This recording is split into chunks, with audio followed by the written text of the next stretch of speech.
Hello guys, welcome to my channel. It's been a while. Sorry I didn't post anything for last week. Was caught up with work, and this week I just decided on a very interesting topic. Thanks to one of my subscribers who actually asked this question. What's the point of having community tanks if I'm going to have separate set or clusters of fishes? Quite an interesting one, and I thought of addressing it this week. And this is purely based on my knowledge and my own experience. So let me just begin with the first tank that I have got here. So in this tank I have got Rasboras, Raminos tetras, Guramis, and Neon tetras, Cardinal tetras, and of course the cleanup crew of Amano shrimps, cories, night snails, etc. So initially I used to have guppies in this particular tank, including swordtails, mollies and all. And what made me decide to remove them from this tank and stick to the so-called the tetras or the schooling fishes is basically the swimming behavior of the schooling fish is completely unique, and you can't really compare that with the guppies.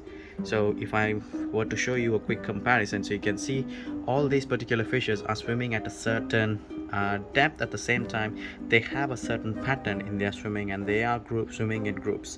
Well, this is called a schooling behavior, and sadly the rest of the fishes that I had, the guppies or the swordtails, they don't really have this. And if I were to show it to you right at the spot, here you can see the guppies, they are mostly at the surface. Of course, some may say that it is just they are looking for food, or there's very less oxygen in the water. I can tell you that this water is properly oxygenated, but even when I had the fishes in this tank, most of them were always at the surface trying to see what's there out to eat. So the swimming pattern is slightly different. And from an aesthetic perspective, when I put these guppies into this tank, so what I'm going to see is the guppies are always going to be at the top, and then these fishes are going to be at the bottom. Kind of like didn't really work out aesthetically, so which is the reason why I decided to put the schooling fishes slightly into this and then the guppies into this. And another reason is, of course, guppies, they always breed very fast, and if I'm putting these guppies with the tetras, who can actually swim very very fast, they have very less chances of survival. So I bring them out here, and they are in this particular tub. And in these tanks, of course, I also have the cories. In fact, I have got cories in most of my key tanks. So these ones are panda cories, and they too have a certain behavior. In fact, they come out to this particular open area only when there is food, or only when I'm near the tank. They think that I'm actually going to feed them food. And of course, there are the otosynchlas, who, I think there is around 6 otosynchlas in this particular tank, and they too kind of swim all over the tanks. Basically, I always find the gouramis as well as all the cories, they kind of occupy the full tank. So they swim underneath the plants, and they kind of give a very unique swimming pattern, where areas the tetras, the Raminos tetras, as well as the Rasboras, they always occupy the front area of the tank. So I kind of together, if you put them together, they kind of give a very nice aesthetic look when they kind of swim around. And moving on to this particular tank, so why do I have only swordtails, mollies and platies here? If you actually notice, it's basically the colors. I kind of like the cluster of these particular colors, and I think they kind of look very well on this tank, especially since I have used a sand substrate here, and the rocks behind gives a nice texture to the tank. And these guys are also live bearers, so obviously they're going to give birth, and I will need to make sure that the fries have got enough places to hide.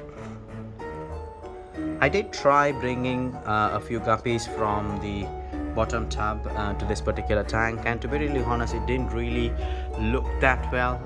This is because I think the guppies that I put, they were also kind of red color, but it still didn't go well, especially from swimming pattern. There was a big difference of from an aesthetic perspective, it didn't really look nice. And of course, as part of this video, I can also provide you two new updates.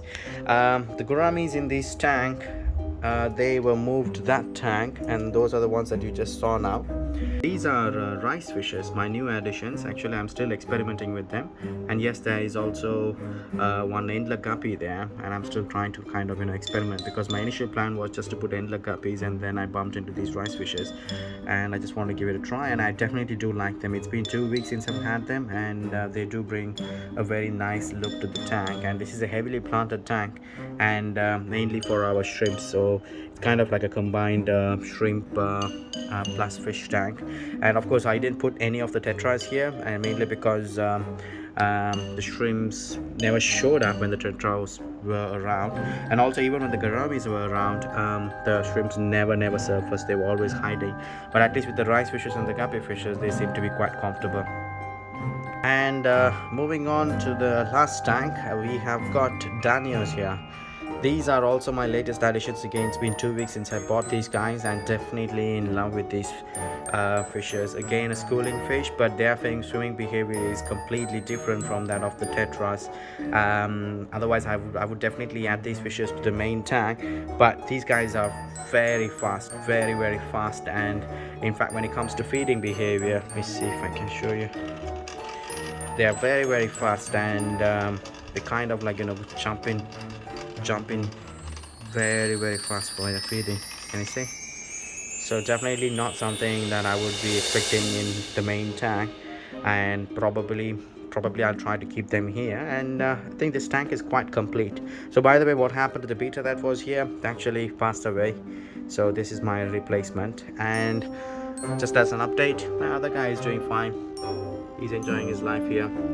So I think that's it, guys. So to answer your question, the reason why I have clustered the fishes like this is mainly because of their behavior, as well as how they look in the tanks. So hope this video was useful. If someone is really thinking to build a community tank, you can take these as an example of how to cluster.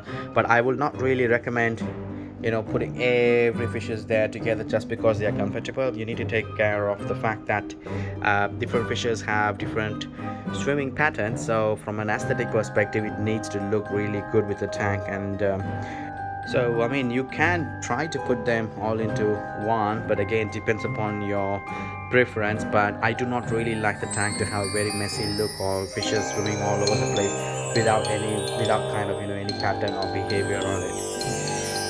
Alright guys, thanks for watching. If any questions or feedback, please do reach out to me. Happy to address. And stay tuned, keep in touch, stay safe guys. Cheers, bye bye.